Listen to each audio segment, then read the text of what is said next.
तीसरा पॉम्पलेट है, वोट देकर सवाब हासिल करें। मुफ्ती साहब की कामयाबी और फतेह के लिए बेहतरीन अमल। यजीद मुझको बोला गया, जिसका एक नाम ऑटो भी है, यानी मेरा निशान ऑटो रिक्शा था। 5 नंबर का बटन, 5 पंजतन। मोहम्मद इस्माइल साहब को अपनी कीमती वोट देकर भारी अक्सरियत से कामयाब करे। सुन ले, दूसरा हजरत है। मानव समाचार, मानवता के हक में। तमामी सेकुलर पत्रकार साथियों का आज की प्रेस कॉन्फ्रेंस में मैं इस्तकबाल करता हूं।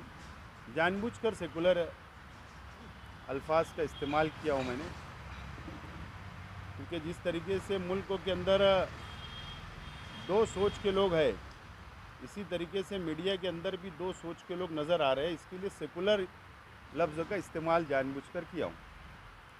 तमामी साथियों का मैं इस्तकबाल करता हूँ आज की प्रेस कॉन्फ्रेंस में। आप लोगों को पता है कि महाराष्ट्र के असेंबली का इलेक्शन ख़त्म हुआ, नतीजे आए, हुकूमत बन गई, और कौन सी पार्टी को कितनी सीटें मिली, किसकी हुकूमत बनी, ये आप लोग के सामने है। बहरहाल विधानसभा 114 सेंट्रल असेंबली हलके से मैं खुद भी उम्मीदवार था। इंडियन सेकुलर पार्टी की जानिब से मैंने उम्मीदवारी की और मैं 162 वोट से असेंबली इलेक्शन हार गया। और आज की प्रेस कॉन्फ्रेंस लेने का मकसद ये है कि हमारे मुल्क में संविधान है, आइन है, और हर इंसान को, हर शख्स को हक दिया गया है और वो अपना हक का जमहूरी तौर पर इस्तेमाल कर सकता है।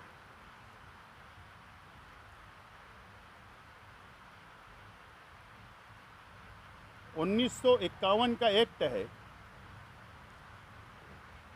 अगर कोई शख्स इलेक्शन हारता है या उसको ऐसा लगता है कि मेरे खिलाफ में कानून के हिसाब से इलेक्शन नहीं हुआ, इलेक्शन कमिश्नर ऑफ इंडिया की गाइडलाइन के मुताबिक इलेक्शन नहीं हुआ, तो वो जो कैंडिडेट जीतता है उसके खिलाफ में वो इलेक्शन पिटीशन फाइल कर सकता है, दाखिल कर सकता है। और उसकी मुद्दत, उसका जो टाइमिंग होता है वो 45 दिन के अंदर उसको इलेक्शन पिटीशन दाखिल करना होता है। और मैंने भी election petition Mumbai high court में जीते हुए उम्मीदवार मोहम्मद इस्माइल अब्दुल खालिक के खिलाफ में इलेक्शन पिटीशन मैंने दाखिल किया। और उसका जो नंबर है, जो मैंने पिटीशन सबमिट किया हूँ, उसका जो नंबर है 290-4/1/2025 को मैंने दाखिल किया हूँ, सबमिशन किया हूँ। और मेरे जो वकील है एडवोकेट पटवर्धन, जो सीनियर काउंसिल है, और एडवोकेट भूषण, ये जूनियर वकील है, इनके ज़रिए मैंने मुंबई हाई कोर्ट में इलेक्शन पिटीशन दाखिल किया हूँ 4 तारीख को। 7 तारीख को 45 दिन हो रहे हैं, लेकिन मैंने उससे अव्वल ही इलेक्शन पिटीशन फाइल कर दिया हूँ। इलेक्शन पिटीशन फाइल करने का मकसद, या जो हमारा मुतालबा या जो हमारी डिमांड हमने इलेक्शन पिटीशन के अंदर दाखिल की है कोर्ट के सामने, मुंबई हाई कोर्ट के सामने,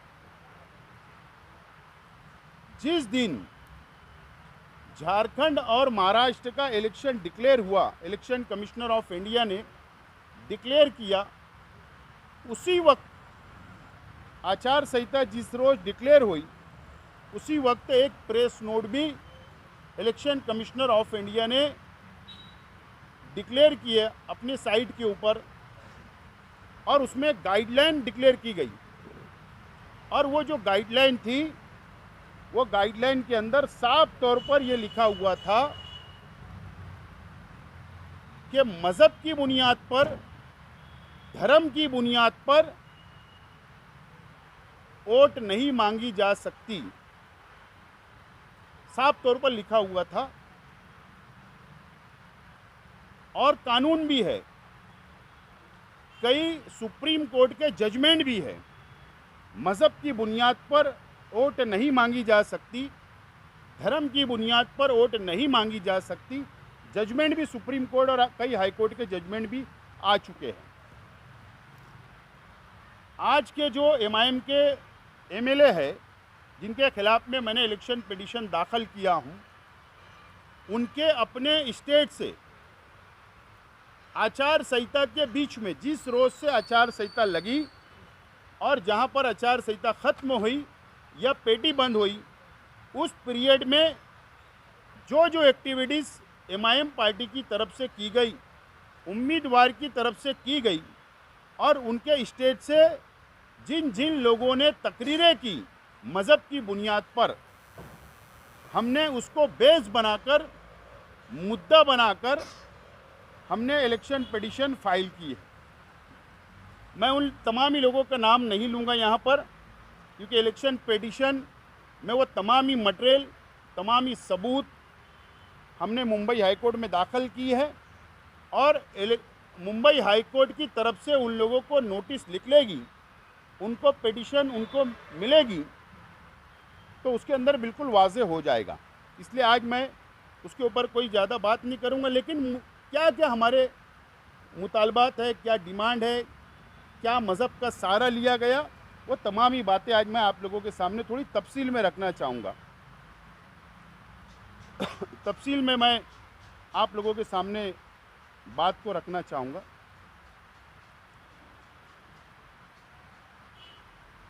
मालेगांव शहर तकरीबन 2007 से लेकर आज तक ना ये शहर का डेवलप हुआ, ना ये शहर की तामीर व तरक्की हुई, ना ये शहर आगे बढ़ रहा है।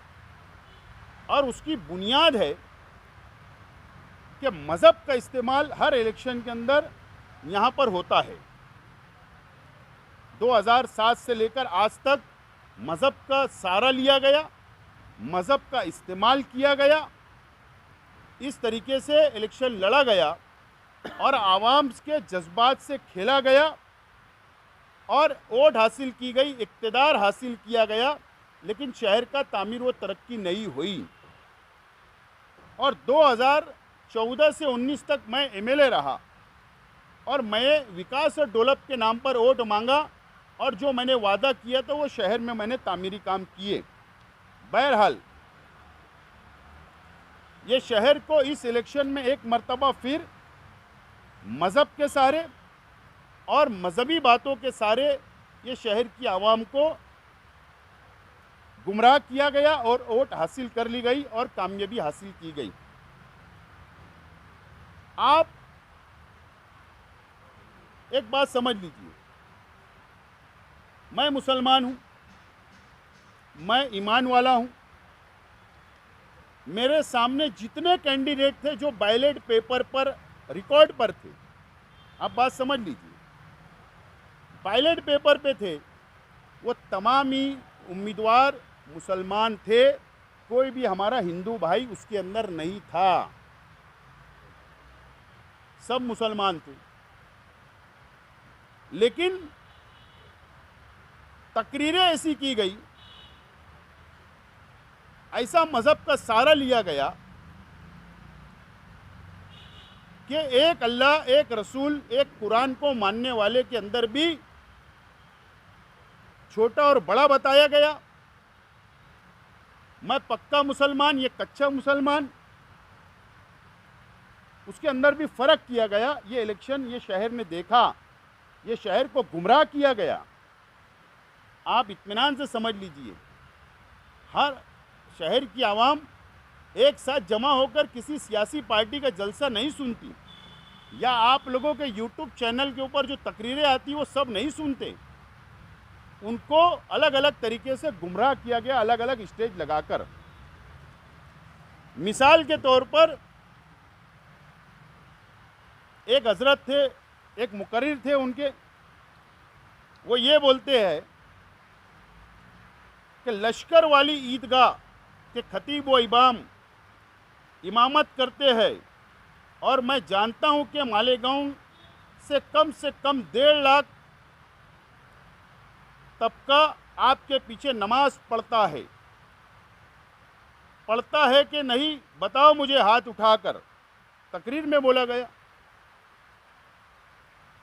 हाथ उठाकर बताइए। वो शख्स ऐसा बोलता है, जब तुम नमाज पढ़ते हो, 1.5 लाख की तादाद में अपना इमाम मानते हो, तो खुदा की कसम हम गौसे आज़म को मानने वाले हैं। अपनी जान इनके नाम पर दे दे, और शहर का मुफ्ती नमाज पढ़ाए और 1.5 लाख का मजमा नमाज पढ़े।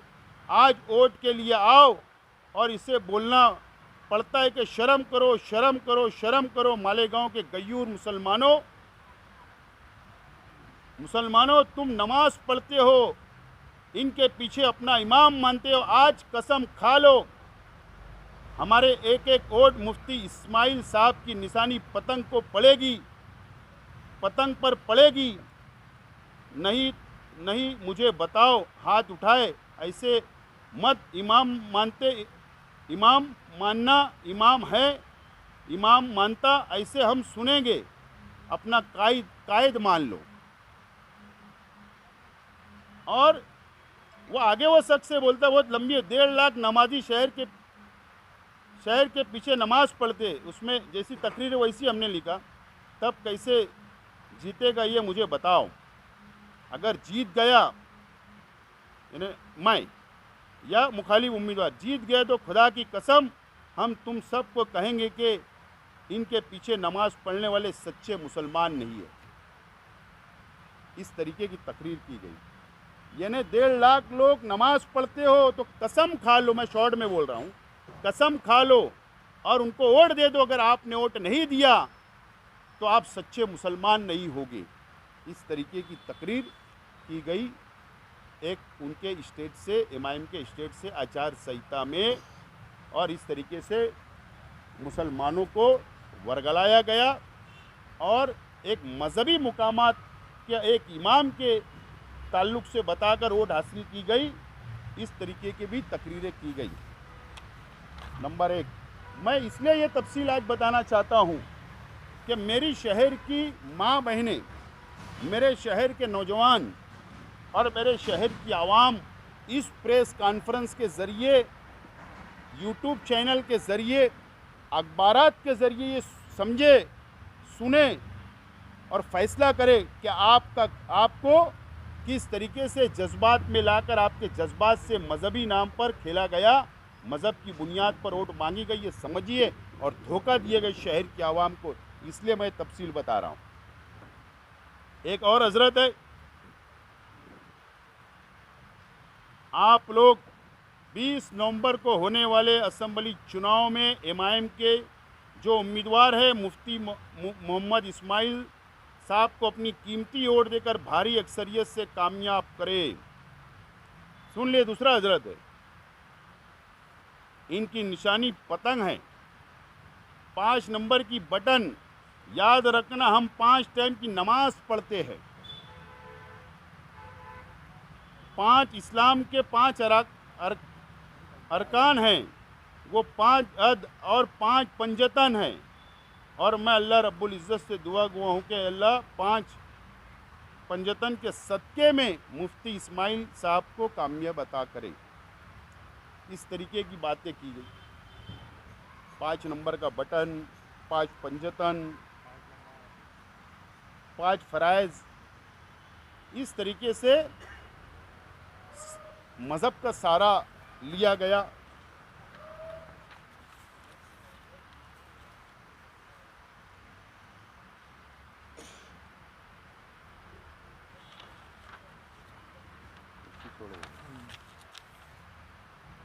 एक शख्स और है, अरे तुम जो हैदराबाद से आए थे, अरे तुम ड्रग्स को मालेगांव में आम करते हो, तुम ड्रग्स को मालेगांव में आम कर दिए, क्या क्या नाम है इसका? हाँ हाँ नहीं, हाँ नहीं नहीं, एक और नाम भी है, एक नाम भी है।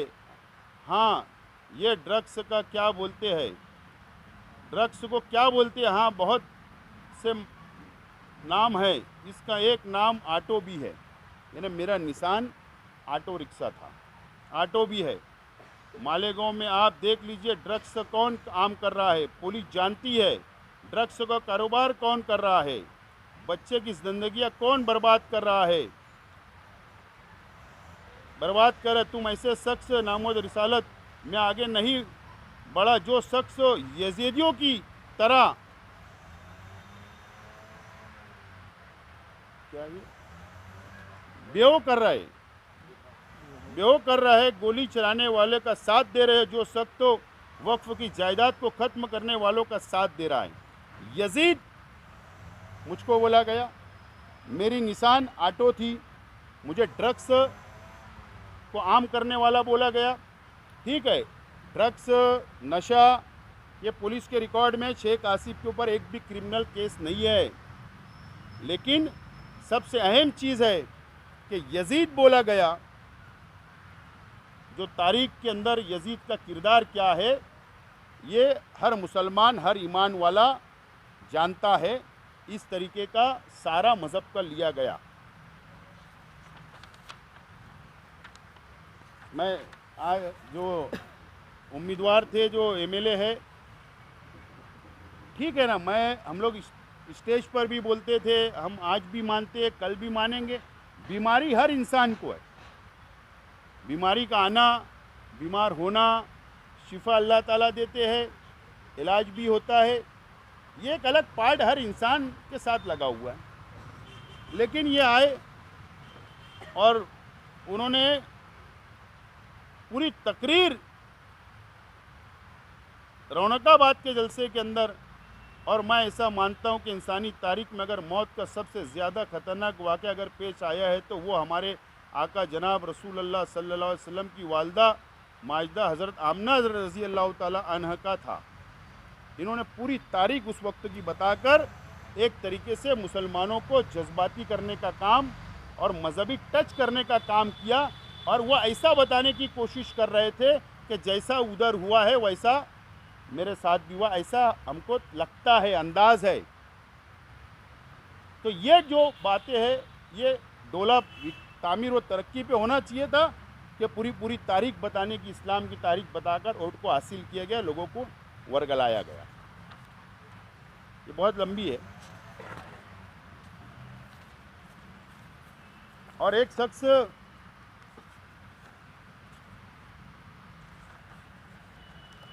अल्लाह के नबी सल्लल्लाहु अलैहि वसल्लम ने जब किसी कबीले के अंदर किसी का सदर का इंतखाब करते थे तो ये देखते थे कि इस कबीले के अंदर किस शख्स के अंदर कुरान मौजूद है। जिस शख्स के अंदर कुरान मौजूद रहता था, मेरे प्यारे नबी करीम सल्लल्लाहु अलैहि वसल्लम इस शख्स का पहला इंतखाब करते थे। इस तरीके से बताया गया। और तेरा मेरा रिश्ता क्या, ला इलाहा इल्लल्लाह मुहम्मदुर रसूलुल्लाह, और 20 तारीख को पतंग की ओट मांगी गई, इस तरीके की बताकर हमारा मुल्क इस्लामी मुल्क नहीं है, यहाँ पर जमहूरियत है। यहाँ हिंदू, मुस्लिम, सिख, ईसाई, हर मज़हब, हर धर्म के मानने वाले रहते। ये इस्लामी मुल्क नहीं है। यहाँ का इंतखाब, यहाँ का उम्मीदवार को चुनना, ये तामीर व तरक्की, डेवलपमेंट के नाम पर, आवाम के मसाइल के ऊपर, तालीम के ऊपर, बुनियादी सहूलत के ऊपर इलेक्शन लड़ा जाता है। लेकिन पूरी तरीके से मज़हब का इस्तेमाल किया गया। और भी तकरीरें, मैं थोड़ा उसको शॉर्ट करता हूँ। एक तो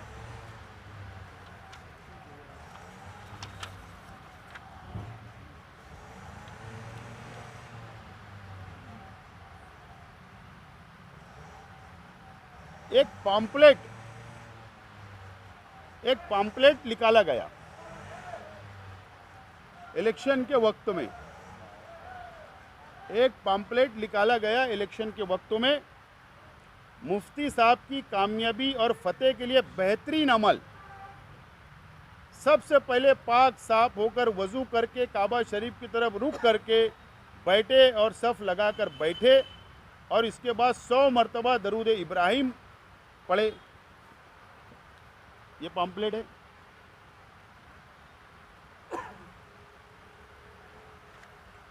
यानी बात समझ लो, हेडिंग क्या है, मुफ्ती साहब की कामयाबी और फतेह के लिए बेहतरीन अमल, और इसके अंदर दरूद इब्राहिम।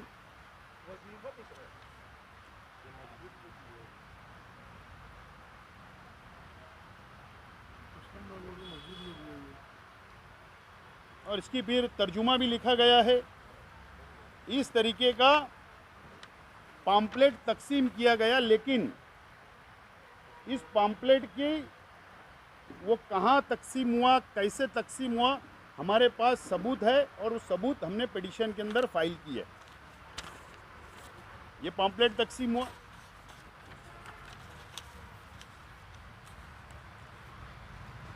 हमारा शहर, हमारा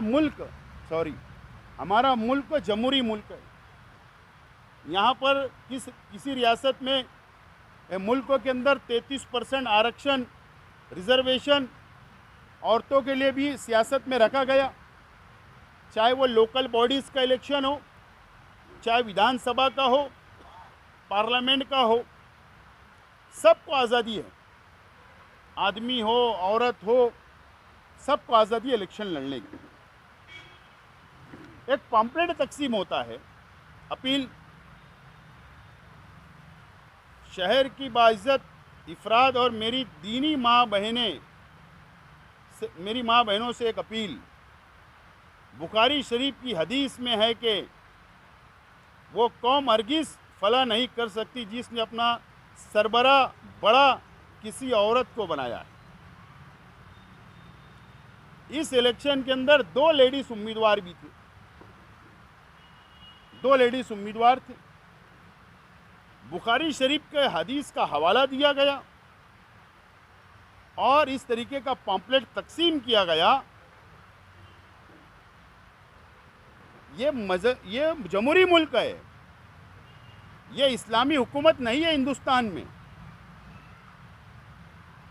इस्लामी हुकूमत नहीं है, ये जमहूरी मुल्क है। हर धर्म, हर समाज के लोगों को आज़ादी है, आदमी और औरत को इलेक्शन लड़ने की आज़ादी है। लेकिन पॉम्पलेट तकसीम किया गया कि औरतों को अपना सरदार, अपना बड़ा ना बनाए, वोट ना दे। इस तरीके का भी पॉम्पलेट तकसीम किया गया।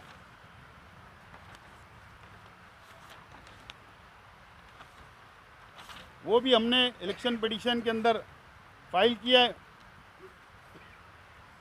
और तीसरा पॉम्पलेट है, वोट देकर सवाब हासिल करे और अपने आप को गुनाह से बचाए। पॉम्पलेट है और बहुत तफसील है। मोहतरमा राफे आपा साहिबा, एमएलए साहब की बहन, उन्होंने अपील की है, उन्होंने पॉम्पलेट निकाला। उसके अंदर बहुत पहला सवाब लिखा हुआ है। दूसरा सवाब वोट देना, देखो मैं शॉर्ट करता हूँ। पहला सवाब, वोट एक किस्म की गवाही है। दूसरा सवाब, वोट देना एक सिफारिश भी है। तीसरा सवाब, वोट देना एक जिम्मेदार बनाना भी है।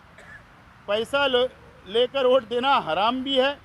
और बाकी उसके अंदर पूरी तफसील बताई गई है कि वोट देकर सवाब हासिल करे तो किस किस किस्मों के ये उम्मीदवार कैसे है, क्या है, वो तमाम ही चीज़ें उसके अंदर भी लिखी गई है। इस तरीके से पॉम्पलेट है। और हमारे पास मैं शॉर्ट कर रहा हूँ, हमारे पास वीडियो है, हमारे पास ऑडियो है, हमारे पास आज के एमएलए उस वक्त के उम्मीदवार बीमार पड़ गए तो औरतों का इज्तिमा बुलाया गया, औरतों को जमा किया गया दुआए सेहत के लिए, और वहाँ पर वोट मांगी गई, वोट। और महाराष्ट्र के तमाम ही एमआईएम के उम्मीदवारों के लिए वोट मांगी गई। वो सबूत भी हमारे अपने पास है, वो सबूत भी हमारे अपने पास है। वीडियो, ऑडियो, पॉम्पलेट, पेपर की कटिंग, ये तमाम ही सबूत हमारे अपने पास है। हमने जो इलेक्शन पिटीशन के अंदर दाखिल किया है, शहर की जमीयतुल उलमा या मुल्क की जमीयतुल उलमा का दस्तूर है, मेरे पास वो दस्तूर भी मौजूद है।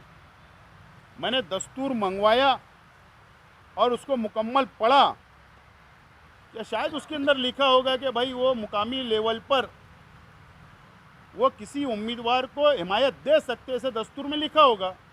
मुझे भी शक हुआ तो मैंने मंगवाया, मैंने पूरा दस्तूर पढ़ा, उसमें कहीं भी लिखा नहीं है, जमीयतुल उलमा के दस्तूर में कहीं नहीं लिखा है कि तुम कोई भी उम्मीदवार का, कोई भी पार्टी के उम्मीदवार की हिमायत नहीं कर सकते, सब आज़ाद रहेंगे। लेकिन मालेगांव शहर की जमीयतुल उलमा एक दीनी समाजी मुसलमानों की तंजीम है, और मालेगांव शहर की जमीयतुल उलमा ने भी एमआईएम के उम्मीदवार की हिमायत की, मुफ्ती इस्माइल साहब की, और वोट देने की अपील की। ऐसे सबूत भी हमारे अपने पास अखबारात के अंदर छपा है, वो हमारे अपने पास है। जमाते इस्लामी, मुकामी जमाते इस्लामी ने भी आज के एमएलए उस वक्त के उम्मीदवार की हिमायत दी, वो भी एक दीनी तंजीम है। और ऐसे बहुत सबूत, मैं शॉर्ट कर रहा हूँ, बहुत सबूत हमारे अपने पास है, और हमने इलेक्शन पिटीशन फाइल की है।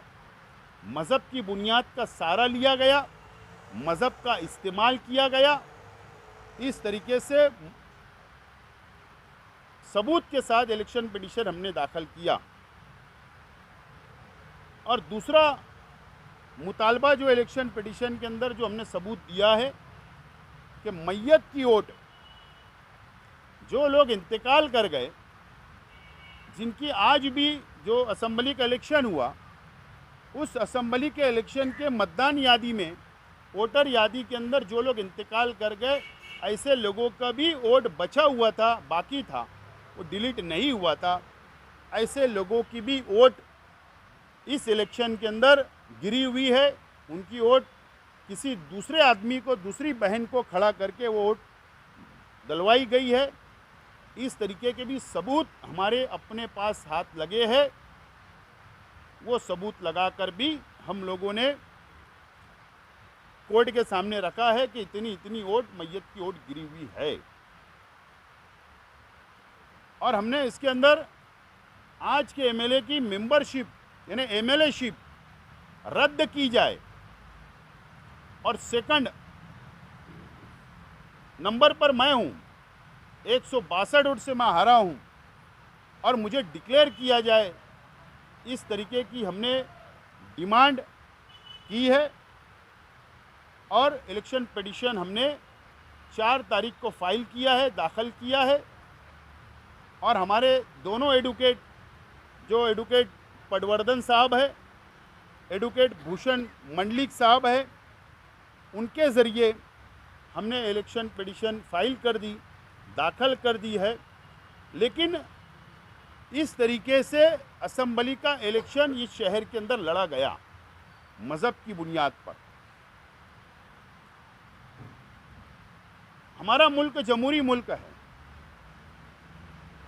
और हम ये चाहते हैं कि हमारा मज़हब, मैं भी मुसलमान हूँ, दूसरे भी उम्मीदवार मुसलमान थे, हम ये चाहते हैं कि हमारा मज़हब हम ईमान वाले हैं, हमारी नमाज़ें मस्जिदें में हो, हम चाहते हैं कि वहाँ पर हम दीन की बात करें। हम चाहते हैं कि मज़हब हमारी आखिरत के लिए होना चाहिए, जो हम सुनते हैं, सीखते हैं और हमारी आखिरत बनाते हैं। लेकिन मज़हब को सियासत में इस्तेमाल नहीं होना चाहिए, यह हमारा अपना मानना है। और इससे नुकसान ये हो रहा है कि मालेगांव शहर का डेवलप रुक रहा है, मालेगांव शहर की तामीर व तरक्की रुक रही है, मालेगांव के नौजवानों का एजुकेशन रुक रहा है, पावरलूम सनत की तरक्की नहीं हो रही है, शहर की तामीर व तरक्की नहीं हो रही है, शहर बहुत पीछे चला जाता जा रहा है। और हमारे शहर को मज़हबी शहर मानकर फ़िरका परस्त हमेशा हमारे शहर पे हावी होते जा रहे हैं। इसके लिए हमारे शहर का नुकसान हो रहा है। मैं चाहूँगा, उम्मीद करूँगा कि मैं अल्लाह और अल्लाह के रसूल सल्लल्लाहु अलैहि वसल्लम और कुरान और शरीयत को मानने वाला इंसान हूँ, लेकिन ये मेरा जिस मुल्क के अंदर मैं रह रहा हूँ, उस मुल्क के आइन ने, संविधान ने मुझे जो हक दिया है, मैं मुंबई हाई कोर्ट के अंदर गया हूँ और मुझे उम्मीद है कि मुंबई हाई कोर्ट हमारी पिटीशन, हमारे डिमांड को सुनकर हमारे साथ इंसाफ करेगी, ऐसी उम्मीद है। और इसके लिए हमने इलेक्शन पिटीशन फाइल किया है और मैं उम्मीद करता हूं कि आइंदा ये शहर की आवाम इस प्रेस कॉन्फ्रेंस के ज़रिए मेरी बातों को समझे, सुने, अखबारात में पढ़े कि किस तरीके से आपके जज्बात से खेला गया, मज़हब का इस्तेमाल किया गया। यह हमारे शहर के लिए ठीक नहीं है। आइंदा शहर की आवाम से उम्मीद है कि तामीर व तरक्की के नाम पर आगे इलेक्शन में हिस्सा लेगी।